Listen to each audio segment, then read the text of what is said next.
성경 사도행전 8장에 있는 말씀 중에서 26절에서 40절까지입니다. 사도행전 8장 26절에서 40절까지. 신약성경 201쪽입니다. 신약 201쪽 사도행전 8장 26절로 마지막 40절까지를 일시간 우리 함께 받도록 하겠습니다. 하나님 말씀을 다 같이 받겠습니다. 주의 사자가 빌립에게 말하여 이르되 일어나서 남쪽으로 향하여 예루살렘에서 가사로 내려가는 길까지 가라 하니 그 길은 광야라. 일어나 가서 보니 에디오피아 사람 곧 에디오피아 여왕 칸다게의 모든 국고를 맡은 관리인 네시가 예배하러 예루살렘에 왔다가 돌아가는데 수레를 타고 선지자 이사야의 글을 읽더라. 성령이 빌립더러 이르시되 이 수레로 가까이 나아가라 하시거늘 빌립이 달려가서 선지자 이사야의 글 읽는 것을 듣고 말하되 읽는 것을 깨닫느냐? 대답하되 지도해 주는 사람이 없으니 어찌 깨달을 수 있느냐 하고 빌립을 청하여 수레에 올라 같이 앉으라 하니라. 읽는 성경 구절은 이것이니 일렀으되 그가 도살자에게로 가는 양과 같이 끌려갔고 털 깎는 자 앞에 있는 어린 양이 조용함과 같이 그의 입을 열지 아니하였도다. 그가 굴욕을 당했을 때 공정한 재판도 받지 못하였으니 누가 그의 세대를 말하리요? 그의 생명이 땅에서 빼앗김이로다 하였거늘 그 네시가 빌립에게 말하되 청컨대 내가 묻노니 선지자가 이 말한 것이 누구를 가리킴이냐? 자기를 가리킴이냐? 타인을 가리킴이냐?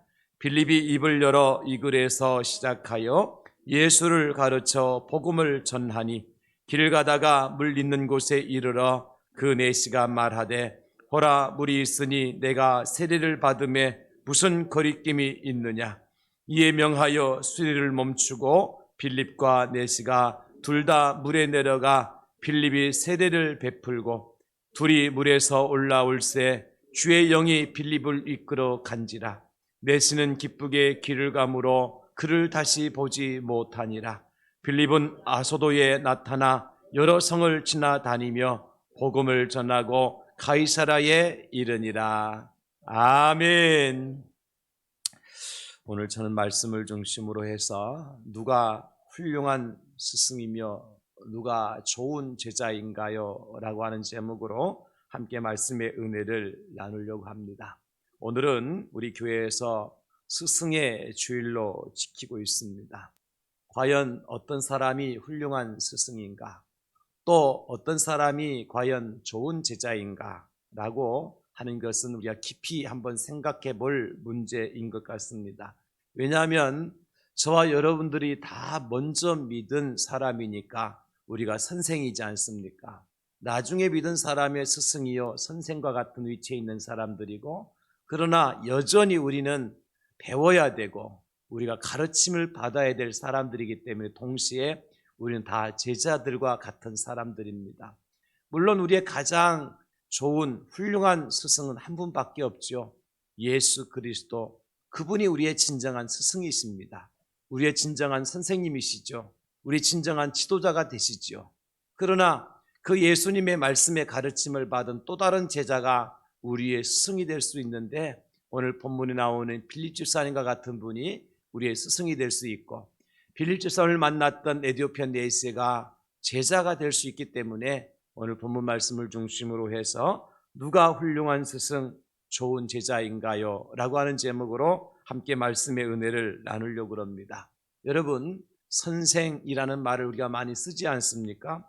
선생이라고 하는 말은 먼저 선자 날생자, 그래서 먼저 난 사람을 선생이라고 하는데 단순히 우리가 말할 때 선생은 그렇게 태어난 것이 먼저 태어났기 때문에 선생이라고 보다는 다른 사람을 가르치는 위치에 있는 사람들을 통칭하여서 선생 이렇게 이야기를 합니다. 나보다는 학식이나 그리고 경험이 많은 사람을 가리켜 우리가 뭐라고 말하냐면 선생 이렇게 부르게 되는 것이죠. 그래서 자녀가 나보다 늦게 태어났지만 때로는 나를 가르치는 선생의 위치에 있을 수도 있는 것입니다. 나보다 학식이나 또 경험이 많은 사람을 가리켜서 선생이라고 부르기 때문에 그렇습니다.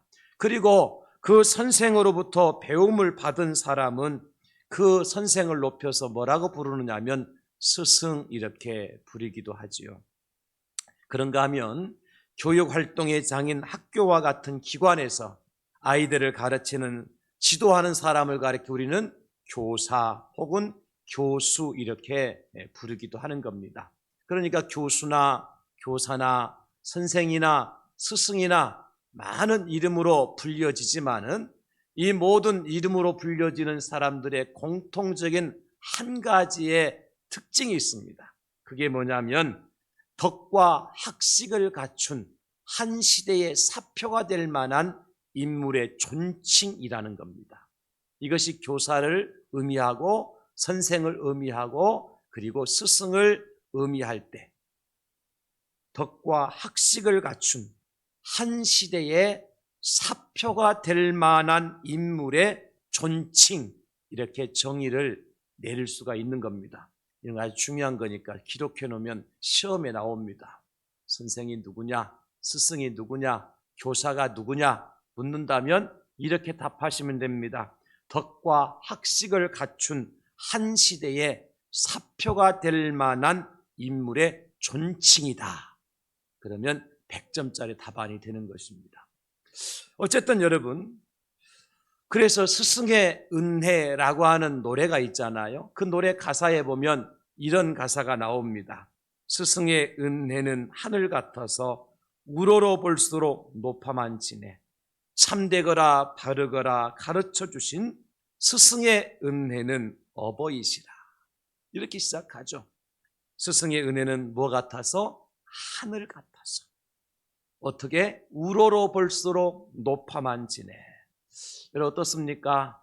우리를 가르쳐 주신 스승, 우리 앞서서 우리보다 먼저 믿음을 가진 선배들이 우리가 우러러 볼수록 높아지는 그런 대상인가?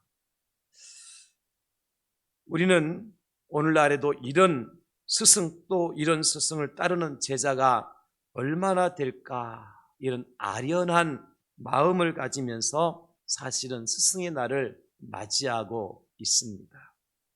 태산같이 무거운 스승의 사랑, 떠나면은 잊기 쉬운 스승의 은혜, 어디 간들 언제 있든 있사오리까 마음을 길러주신 스승의 은혜, 태산같이 무거운 스승의 사랑, 마음을 길러주신 스승의 은혜. 다행히도 저에게는 이와 같은 스승이 계셨습니다.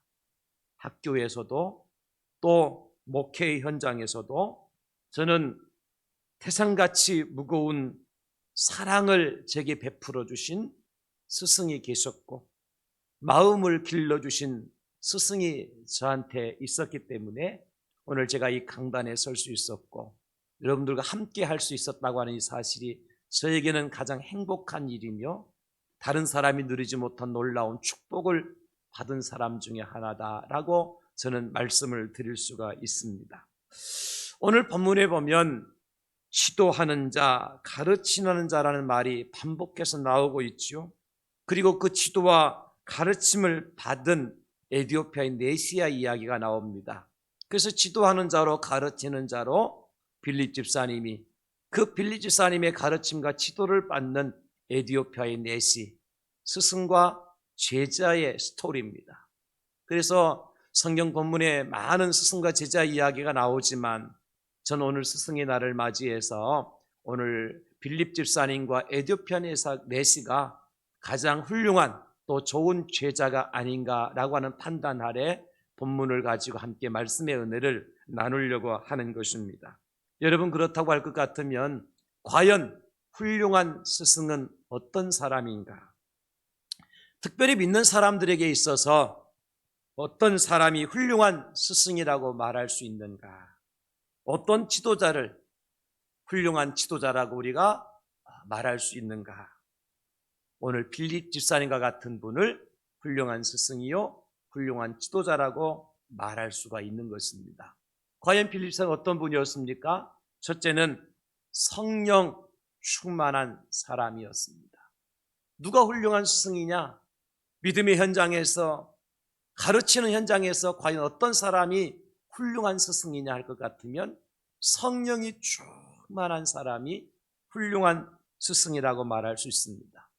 잘 아는 바와 같이 빌립 집사님은 예루살렘 초대교회의 7 집사 중에 한 사람의 추대로 받은 사람입니다. 7 집사님이 계셨는데 그 집사님 중 한 사람이 바로 빌립 집사님이었는데, 그 집사님들을 세울 때에 예루살렘 교회가 어떤 기준을 가지고 세웠습니까? 사도행전 6장 3절로 4절에 보면 이렇게 기록하고 있습니다. 형제들아, 너희 가운데서 성령과 지혜가 충만하여 칭찬받는 사람 7을 택하라. 우리가 이 일을 그들에게 맡기고 우리는 오로지 기도하는 일과 말씀 사역에 힘쓰리라 하니. 초대 예루살렘 교회 7 집사님을 피택하는데 그 집사를 피택하는 첫 번째 기준이 뭐였습니까? 성령 충만한 사람이었어요. 첫 번째가 성령 충만한 사람이었어요. 그래서 7 집사를 피택했는데 그 중에 빌립 집사가 속해 있었고, 빌립 집사님 역시 성령 충만한 사람이었다. 이렇게 결론을 내릴 수가 있는 겁니다. 당시에 우리가 잘 아는 스데반 집사님 7 집사 중에 한 사람이었죠. 그런데 스데반 집사님이 순교를 당합니다. 복음을 전하 돌에 맞아 죽습니다. 그 일로 인하여서 예루살렘 교회에 큰 핍박의 바람이 불죠. 그래서 사도들 외에 7 집사들과 모든 성도들이 예루살렘을 떠나서 사마리아와 땅끝까지 흩어져서 복음을 전하는 일을 감당했던 겁니다.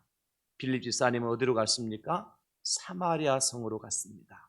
그래서 사마리아 성에 들어가서 복음을 전하는데 어떤 역사가 나타나는 거 하니까 많은 사람에게 붙었던 귀신이 쫓겨나가요. 빌립 집사 복음 전하니까 귀신이 물러가요.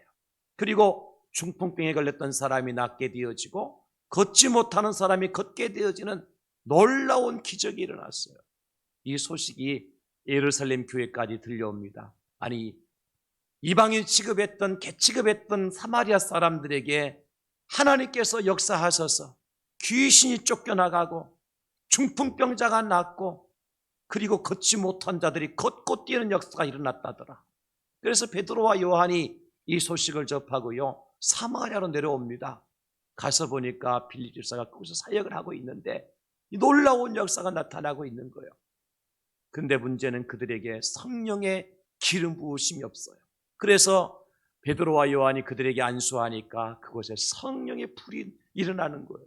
마치 우리나라의 1907년도에 저 평양에서부터 시작되었던 부흥의 불이 붙었던 것처럼 말이에요. 사마리아 성에 놀라운 기적의 역사가 나타났던 겁니다. 그 중심에 누가 있었습니까? 빌립 집사님이 있었던 겁니다. 성령 충만했던 빌립 집사님. 복음을 전할 때 이런 놀라운 역사가 일어났습니다. 그래서 그때에 하나님께서는 이 빌립 집사님에게 성령을 보내주시죠. 그리고 빌립 집사가 뭐라고 말합니까? 이곳을 떠나서 어디로 가라? 광야로 가라. 광야로 나가라. 광야로 나가니까 성령께서 수레를 타고 지나가는 한 내시를 보여주시면서 그에게 가라. 성령께서 그에게 지시를 하시는 거예요. 오늘 26절 29절이 그 내용이죠. 주의 사자가 빌립에게 말하여 이르되 일어나서 남쪽으로 향하여 예루살렘으로서 가사로 내려가는 길까지 가라 하니 그 길은 광야라. 일어나서 광야로 가라. 29절에 성령이 빌립더러 이르시되 수레로 가까이 나아가라 하시거늘. 이 성령님의 음성에 빌립 집사님이 어떻게 합니까, 여러분? 27절에 보니까 일어나 가서 보니, 30절에 빌립이 달려가서, 성령께서 말씀하실 때에 빌립 집사님은 지체하지 않고 두말하지 않고 그 말씀에 전적으로 순종하는 것을 볼 수가 있는 것입니다. 여러분, 이것이 바로 성령 충만한 사람의 모습입니다. 우리 성령 충만하면 몸이 달아오르고 불이 붙어서 펄쩍펄쩍 뛰는 그런 모습만 상상하잖아요. 방언을 말하고 예언을 말하는 그런 것들만 생각하잖아요. 그러나 성령 충만이라고 하는 것은 여러분 그런 현상이 아니라 할지라도 단순히 성령님께서 말씀하시는 대로, 성령께서 지시하는 대로 순종하는 것, 이게 성령 충만입니다. 내 육신의 소욕을 따라 살아가는 것이 아니라 성령님의 인도하심을 따라, 성령님의 가르쳐 주심과 지도하심을 따라 살아가는 것, 이것이 성령 충만한 겁니다. 내 안에 계신 성령께서 나를 이끌어 가시도록, 나를 지도하시고 나를 인도해 가시도록 성령께 나를 완전히 맡겨드리는 것, 이것이 성령 충만이라는 것입니다. 오늘 빌립 집사님은요, 얼마든지 사마리아에 눌러 앉아서 더 많은 사역을 왕성하게 감당할 수 있었던 그런 상황이었습니다. 아니, 상상해 보십시오. 복음을 전하니까 귀신이 떠나가요. 복음 전하니까 중풍병자가 나아요. 복음 전하니까 안진병이가 걷지 못하는 자가 일어나 걷고 뛰는 역사가 나타나요. 얼마나 신났겠습니까? 빌립 집사 입장에서는 이것이 천국 같았을 거예요. 그리고 더 많은 일들을 행하고 싶었을 거예요. 왜냐하면 그것은 사람들이 빌립 집사님을 보기만 하면 병자들이 몰려들었고 사람들이 몰려들었어요. 내가 쫓아가서 따라가서 내가 찾아가서 복음을 전하지 않더라도 현장에서 놀라운 기적이 일어났기 때문이에요. 그러니 박수를 받고 영광을 받을 수 있는 그 자리, 눌러 앉을 수 있었던 그런 상황이었죠. 그런데 성령께서 뭐라고 말씀하십니까?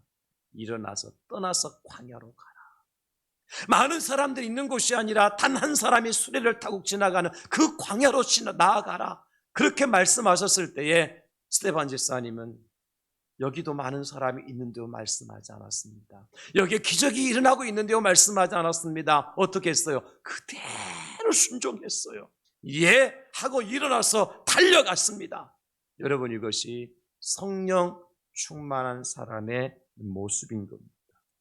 사랑하는 성도 여러분, 교회 공동체 안에서 훌륭한 스승은 어떤 사람이냐? 자기 힘으로 일하는 사람이 아닙니다. 세상의 지식이나 학식이나 경험이나 내가 가지고 있는 지금까지 가지고 살아왔던 그러한 이제 경험이나 고집 가지고 일하는 사람이 훌륭한 스승이 아닙니다.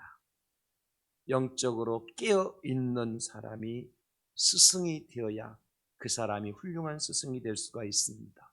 우리가 잘 아는 1855년에 저 보스턴에서 구두 수선공으로 일하던 한 젊은 청년이 있었습니다.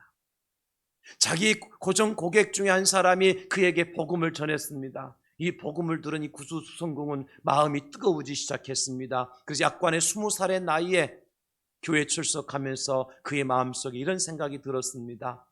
어린아이들한테 복음을 전하자. 어린아이들한테 복음을 전하자. 20살의 나이에 이 청년이 성령을 받고 뜨거운 마음을 가지고 거리 나가서 아이들에게 복음을 전하기 시작합니다. 어른들이 아니었습니다.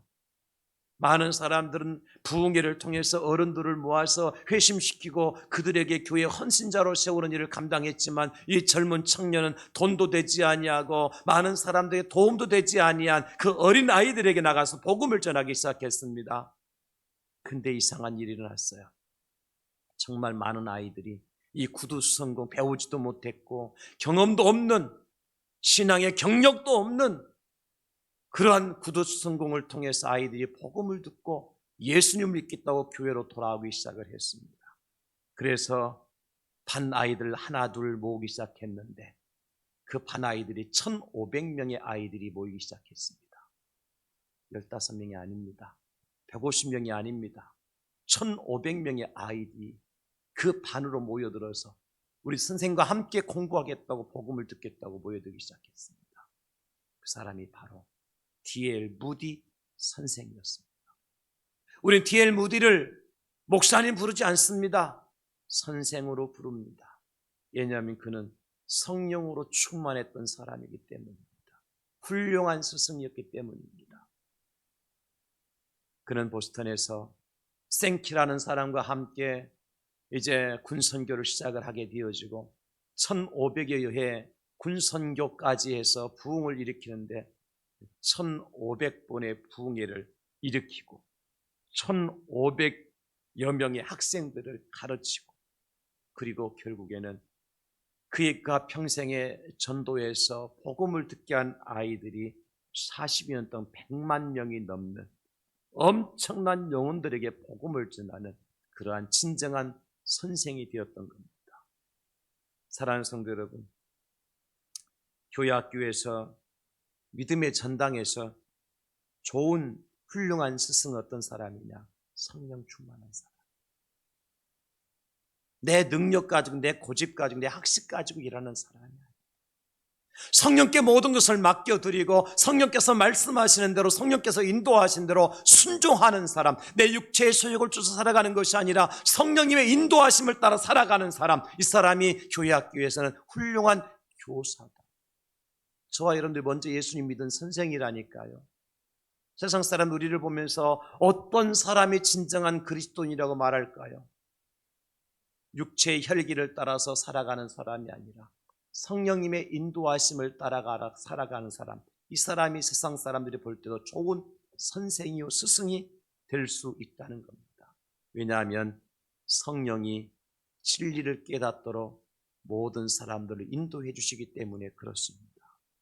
사랑하는 성도 여러분, 특별히 교회학교 교사로 봉사하는 우리 선생님들 꼭 기억하십시오. 여러분들이 배운 학식이나 경험이 아닙니다. 그것이 우선돼서는 안 됩니다. 필요 없는 것은 아니지만은 그것이 먼저 돼서는 안 됩니다. 우리는 하나님의 사람들이기 때문에 하나님의 영이신 성령으로 충만해야 됩니다. 그 성령께서 말씀하시는 대로, 성령께서 지도해 주시는 대로, 성령께서 우리를 인도하시는 대로 순종할 때 그 선생님이 훌륭한 선생님이 될 수 있다. 성령 충만한 교사들로 거듭나는 저와 여러분 될 수 있기를 예수님의 이름으로 축원합니다. 두 번째 훌륭한 교사는 어떤 교사냐? 말씀 충만한 사람입니다. 오늘 35절에 보면 이런 말씀이 나오죠. 필립이 입을 열어 이 글에서 시작하여 예수를 가르쳐 복음을 전하니. 여러분, 필립은 가서 예수님 전했습니다. 말씀 전했습니다. 복음 전했습니다. 이게 훌륭한 교사입니다. 교회학교와 신앙의 전당에서 하나님의 말씀이 아이들을 살리고 신자들을 살리는 양식입니다. 그리고 하나님의 말씀이 교회에서는 주 교재입니다. 여러분 보십시오. 제가 주석 갖다 놓고 설교하지 않지 않습니까? 하나님 말씀 앞에 펼쳐놓고 설교하고 있지 않습니까?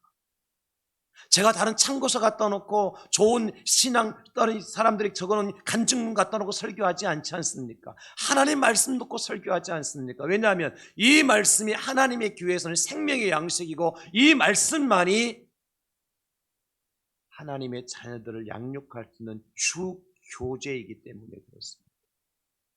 그래서 말씀으로 충만한 교사가 훌륭한 교사라고 하는 것입니다. 필립 제사님이 에디오피아 국고를 맡은 내시를 만났을 때에 놀라운 장면을 목격합니다. 그 내시의 손에 하나님 말씀 성경이 들려있는 거예요. 그리고 그 덜컹거리는 수레 위에서 성경을 읽고 있는 거예요. 그래서 감동이 된 필립 집사가 뭐라고 얘기합니까? 그 말씀, 성경을 당신 지금 읽고 있는데 그 말씀을 깨닫고 있습니까? 그러니까 내시가 뭐라 그래요? 가르치는 자가 없고 지도하는 자가 없는데 어떻게 깨달을 수 있습니까? 그래서 그가 읽고 있는 성경을 보니까 어떤 성경이 이사야를 읽고 있어요. 내시가 말합니다. 내가 지금 말씀을 읽고 있긴 있는데 도대체 무슨 뜻인지 모르고 읽고 있다고. 여러분 성경 읽을 때 그런 일이 있어 없어요?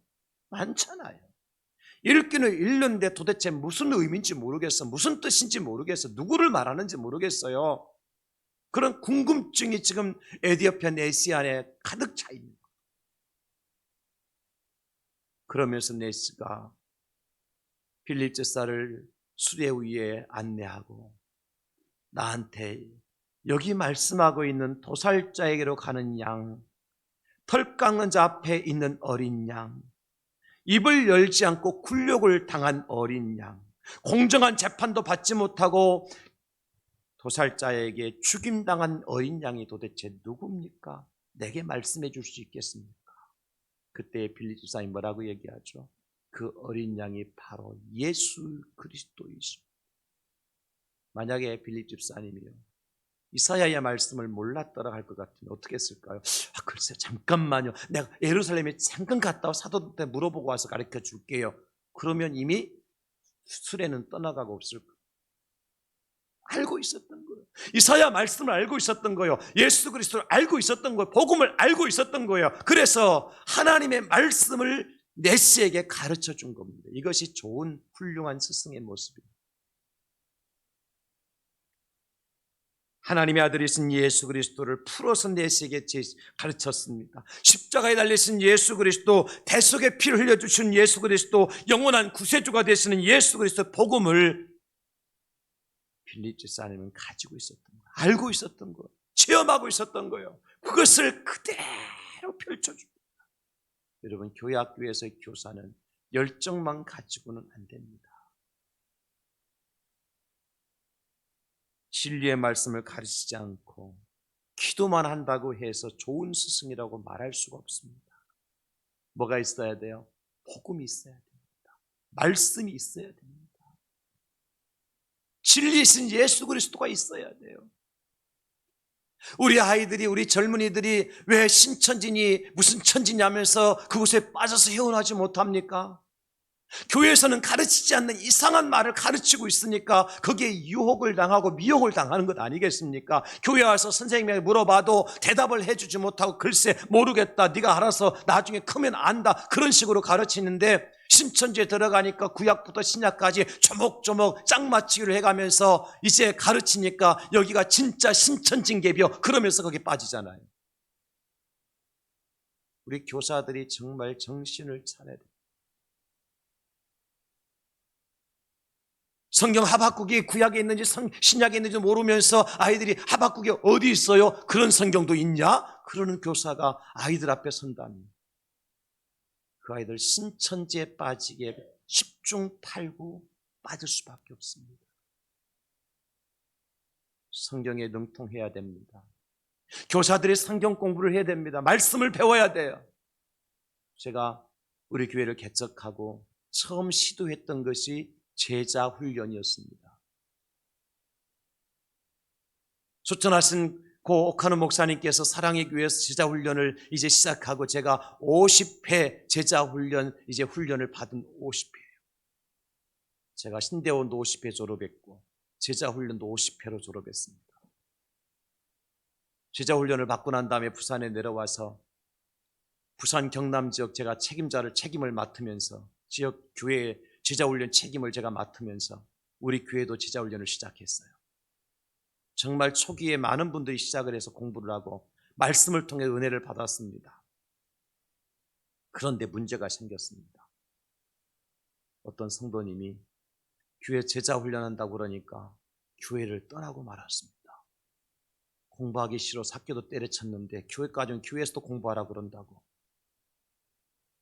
책만 보면 졸음오고 진절미가 나는데 머리에 지가 내리는데 교회까지 와서 공부시킨다고 숙제하라 그런다고 교회 떠났습니다. 그 다음부터 저는 제자훈련을 살살 내려놓기 시작했습니다. 이게 아닌 게요. 제가 최고 두려워하는 것이 교인들 교회 떠나는 겁니다. 그런데 이제 와서 많은 후회를 하고 있습니다. 계속 했어야 됩니다. 내가 우리 교인들 정말 어리석은 교인들을 만들었지는 않은지, 미련한 교인들을 만들었지는 않았는지, 하나님의 말씀을 통해서 바르게 알고 바르게 믿었더라면 더 큰 부흥과 역사가 일어날 수도 있었을 텐데 하는 마음이 지금도 없지 않아 있습니다. 저는 훌륭한 교사가 되지 못했던 거죠. 사랑하는 성도 여러분, 우리 예수님은 제자들에게 이렇게 말씀하셨습니다. 마태복음 28장 20절에 내가 너희에게 분부한 모든 것을 가르쳐 지키게 하라. 볼지어다 내가 세상 끝날까지 너희와 항상 함께 있으리라 하십니다. 내가 너희에게 분부한 모든 것, 이게 뭡니까? 하나님의 말씀이죠. 이것을 가르쳐줘라. 알지 못한 데를 가르쳐주고 지도해줘서 그것을 지키도록 해라. 말씀대로 살도록 해라. 예수님께 제자들에게 그 명령하셨잖아요.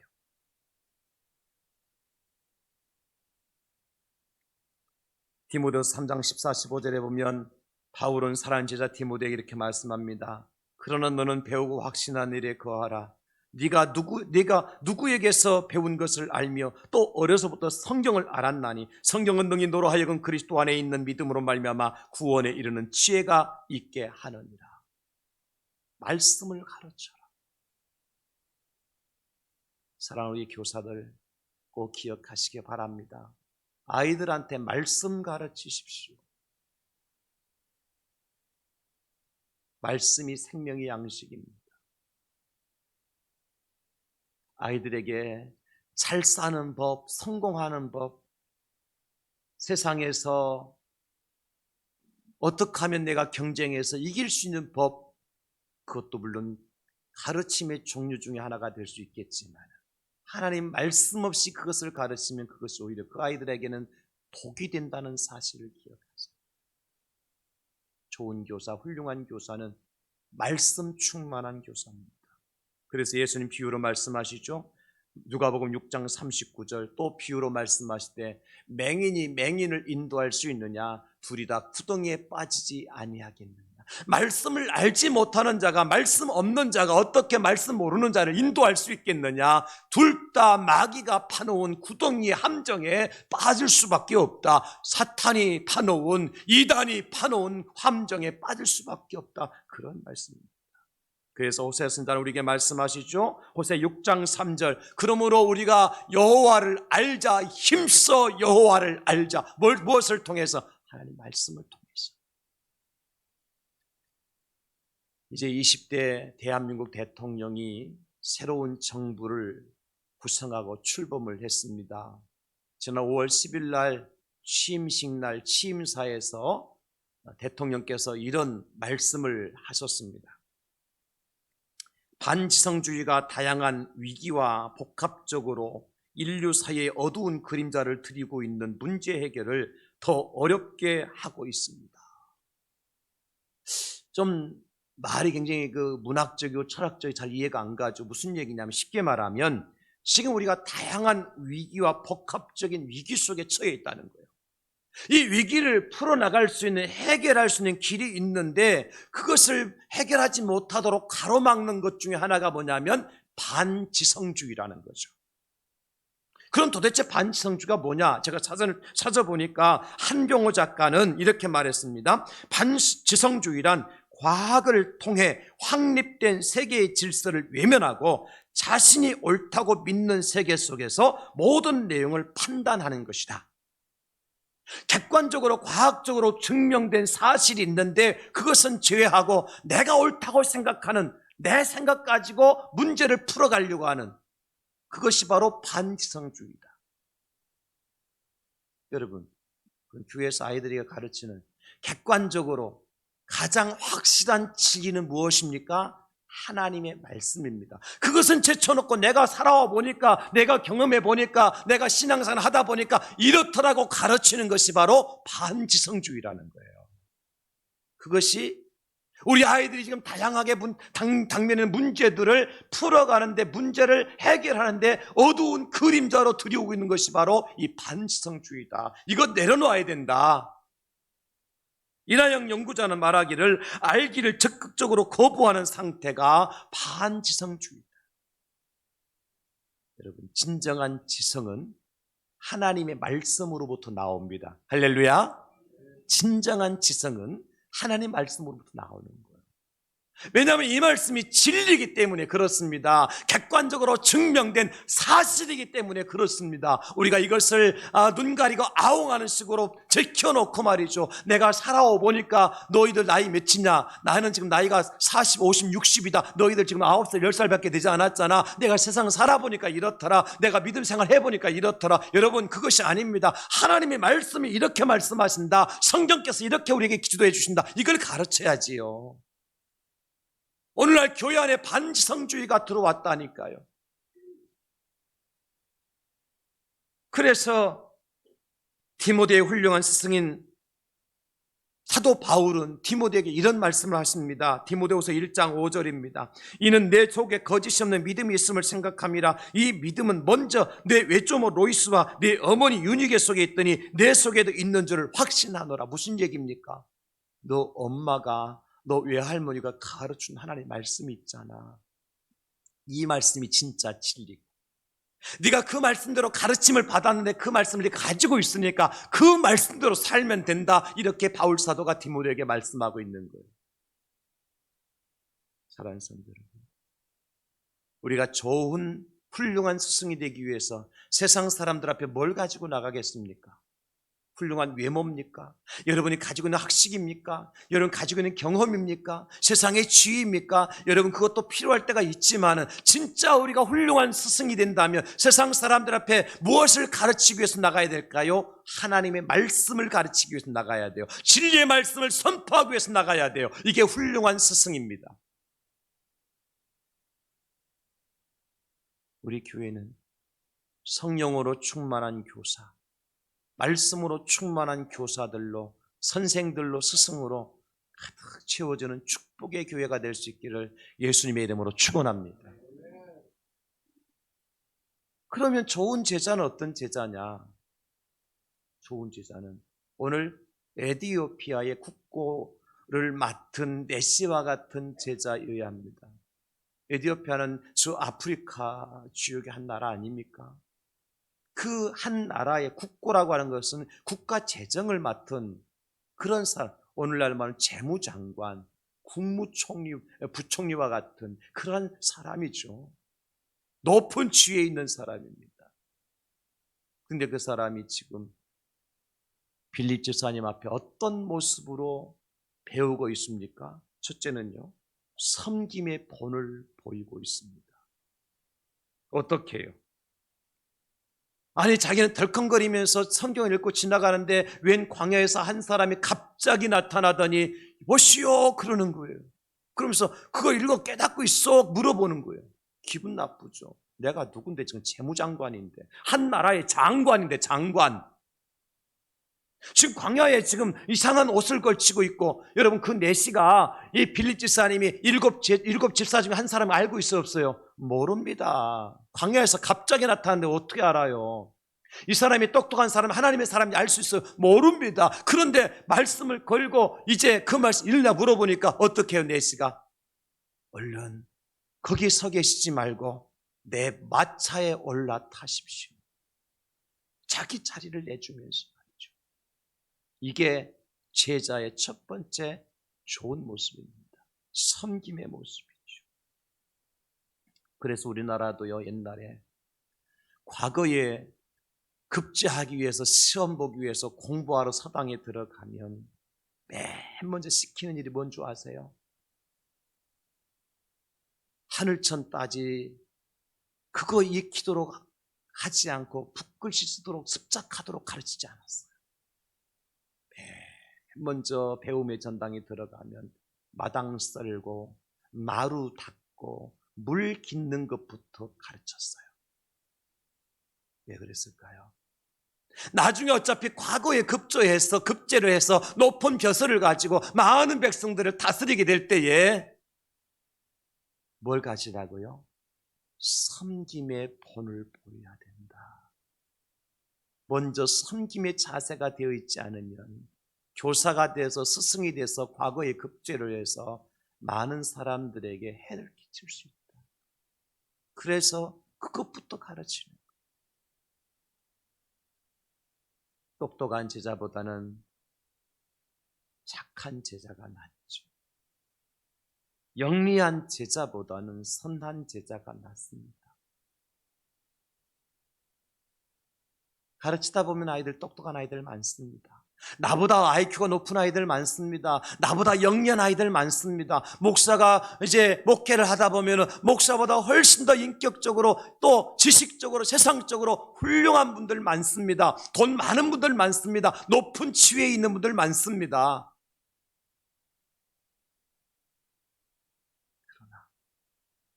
내가 비록 목사보다는 세상적으로 높은 지위에 있고, 내가 목사보다는 더 큰 집에 살고 더 좋은 차를 몰고 다니고 더 많이 배운 더 많은 박사학위를 가지고 있다 할지라도 제자라면 어떻게 해야 돼요? 섬김의 본을 보이는 제자가 좋은 제자다. 오늘 에디편 내시를 통해서 우리가 배우는 겁니다. 사울이 왕이 되기 전에 아버지 기스가요, 사울에게 심부름 하나를 시킵니다. 아버지가 잃어버린 암나귀 새끼를 좀 찾아오라는 거예요. 사울은 두말하지 않고 사원 한 사람을 들이고 아버지의 말씀을 쫓아서 암나귀를 찾으러 갑니다. 에브라임 산지를 다 뒤져봤으면 없습니다. 살리사 땅을 다 뒤져봤지만 없습니다. 사할림 땅을 다 뒤져봤 없습니다. 베냐민 사람의 땅까지 다 뒤져봤지만 없습니다. 너무 지쳤습니다. 사울이 사환에게 말하죠. 야, 이제 우리가 아버지의 암나귀는 그만두고 아버지가 사랑하는 아들까지 잃어버렸다고 아버지 걱정하실 것 같다. 그럼 이제 그만 돌아가자. 그때에 사울의 사환이 말하죠. 주인님, 저 숲땅에 가면 하나님의 사람 한 분이 계시는데 혹시나 그분에게 가서 물어보면 알려줄 수도 있겠습니다. 마지막으로 한번 그분에게 물어나 보고 갑시다. 그러니까 사울이 뭐라 그래요? 그래? 그런데 말이지, 만약에 하나님의 사람에게 우리가 무엇인가 물으러 갈 때에 빈손으로 갈 수 없잖아. 근데 우리 주머니에 아무것도 없다. 지금 짐승 새끼 한 마리도 없는데 어떻게 빈손으로 그분을 찾아뵙겠나? 사환이 말합니다. 주인님, 제게요, 다행히 은 한 세겔의 4분의 1이 제 주머니에 있습니다. 이거 가지고 오면 안 될까요? 사울이 그제서요, 그래, 잘됐다. 그거 갖다 드리고 우리의 궁금한 것을 여쭤보도록 하자. 은 4분의 1세겔의 은 1세겔의 4분의 1이니까요. 그 큰 것 아닙니다. 그런데 그것 가지고 하나님의 사람을 만나러 가는 거예요. 그래서 만난 사람이 누굽니까? 사무엘 선지자입니다. 사울이 왕이 되기 전의 모습이었어요. 이것이 진정 하나님의 사람을 향한, 스승을 향한 제자의 섬김의 본이 아니겠습니까? 그래서 갈라디아 6장 6절에서 사도 바울은 말씀합니다. 가르침을 받는 자는 말씀을 가르치는 자와 모든 좋은 것을 함께하라. 오해 없기를 바랍니다. 제가 이런 설교하기가 쉽지 않습니다. 목사님, 스승이 다니니까 목사한테 좋은 거 가져라 그러네. 천만의 만만의 말씀입니다. 우리의 자세입니다. 마음의 자세입니다. 좋은 제자가 또 좋은 스승을 만나주는 거예요.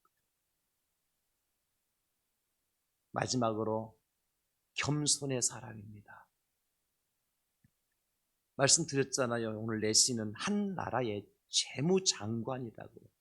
장관 중에 최고의 끝발이는 장관이 누굴까요? 재무장관입니다. 왜?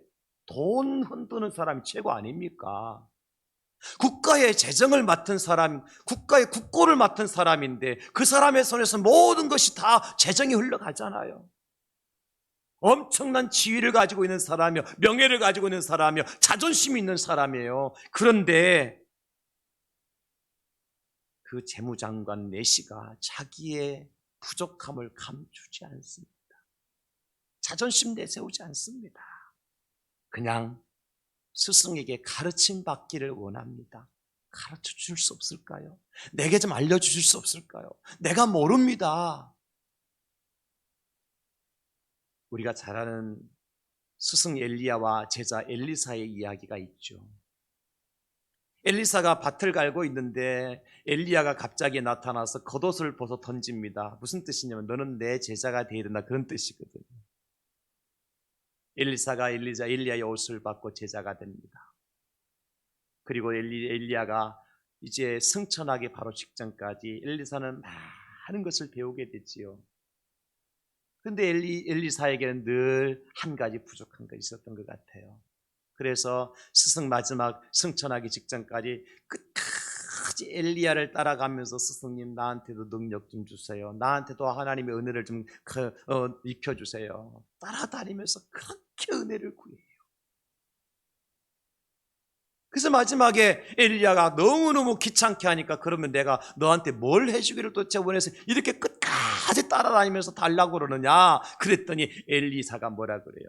스승님에게 역사하신 성령의 갑절의 영감도 내가 받고 싶습니다.